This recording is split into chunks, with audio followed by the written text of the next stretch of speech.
Hi everyone, cook with তুলি চ্যানেলে তোমাদের সবাইকে স্বাগত। আজ আমি বানাবো একদম রেস্টুরেন্টের মতো ফিশ ফ্রাই। রেস্টুরেন্টে গেলে তো আমরা অনেকেই এই ফিশ ফ্রাই অর্ডার করি, তবে আজ আমি বাড়িতেই এই ফিশ ফ্রাই বানাবো। ফিশ ফ্রাই বানানোর জন্য নিয়েছি ভেটকি মাছের ফিলে, ভালো করে ধুয়ে পরিষ্কার করে নিয়েছি। এবার প্রথমে মাছের ফিলেগুলোকে ম্যারিনেট করে নেব। তার জন্য মাছের ফিলের মধ্যে দিয়ে দেব অল্প নুন, হাফ চা চামচ গোলমরিচ গুঁড়ো আর 2 টেবিল চামচ পাতিলেবুর রস। এগুলো মাছের ফিলের দুপিঠে ভালো করে মাখিয়ে নিয়ে আধ ঘন্টার জন্য রেখে দেব। এবার একটা মশলার পেস্ট বানিয়ে নেব। তার জন্য নিয়েছি 1 মুঠো ধনেপাতা, 6টা কাঁচা লঙ্কা, 2 ইঞ্চ মতো আদা, 3টে বড় কোয়া রসুন, পাতিলেবু আর একটা ছোট পেঁয়াজ। এবার এগুলোকে একটা মিক্সিং জারের মধ্যে ঢেলে নেব।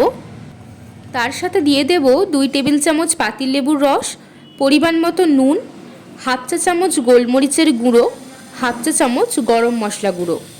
জল ছাড়াই এই সমস্ত কিছু ভালো করে বেটে নিয়েছি।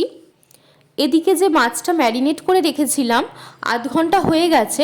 এবার এই বেটে রাখা মশলাটা মাছের ফিলের দুপিঠে ভালো করে মাখিয়ে নিয়ে 1 ঘন্টার জন্য রেখে দেব। এবার একটা ব্যাটার তৈরি করে নেব। তার জন্য একটা বাটিতে 4 টেবিল চামচ কর্নফ্লাওয়ার, 2 টেবিল চামচ ময়দা, সামান্য নুন আর পরিমাণ মতো জল দিয়ে একটু পাতলা ব্যাটার তৈরি করে নেব। আর আরেকটা বাটিতে আমি 1 বাটি ব্রেড ক্রাম্বস নিয়ে নিয়েছি। 1 ঘন্টা ম্যারিনেট করে রাখার পর একটা করে মাছের ফিলে নিয়ে প্রথমে ব্রেড ক্রাম্বসে কোট করে নেব। ভালো করে ব্রেড ক্রাম্বসে কোট করে নিয়েছি। এবার ব্যাটারে ডুবিয়ে নিয়ে আবার ব্রেড ক্রাম্বস দিয়ে কোট করে নেব। এইভাবে ভালো করে ব্রেড ক্রাম্বস দিয়ে কোট করে নিতে হবে।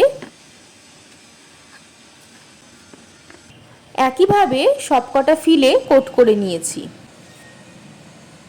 এবার একটা কড়াতে একটু বেশি পরিমাণে সাদা তেল গরম করে নেব। তেলটা গরম হয়ে এলে এর মধ্যে একটা একটা করে ফিশ ফ্রাই ভেজে নেব। ভাজার সময় গ্যাসের ফ্লেমটা মিডিয়ামে রাখতে হবে। একটা সাইড ভাজা হয়ে গেলে ফিশ ফ্রাইটা উল্টে নিয়ে আর একটা সাইড ভেজে নেব। এইভাবে দুপিঠ ভালো করে ভাজা হয়ে গেলে তুলে নেব।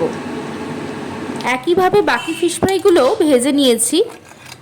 তাহলে তৈরি হয়ে গেল রেস্টুরেন্টের মতো ফিশ ফ্রাই। এই ফিশ ফ্রাই কাসুন্দি আর স্যালাডের সাথে খেতে কিন্তু দারুণ লাগে, তাই আমি কাসুন্দি আর স্যালাডের সাথে পরিবেশন করে দিয়েছি। রেসিপিটা কেমন লাগলো কমেন্ট করে অবশ্যই জানিও। বাড়িতে অবশ্যই একবার বানিয়ে দেখো, আশা করি তোমাদের সবারই খুব ভালো লাগবে।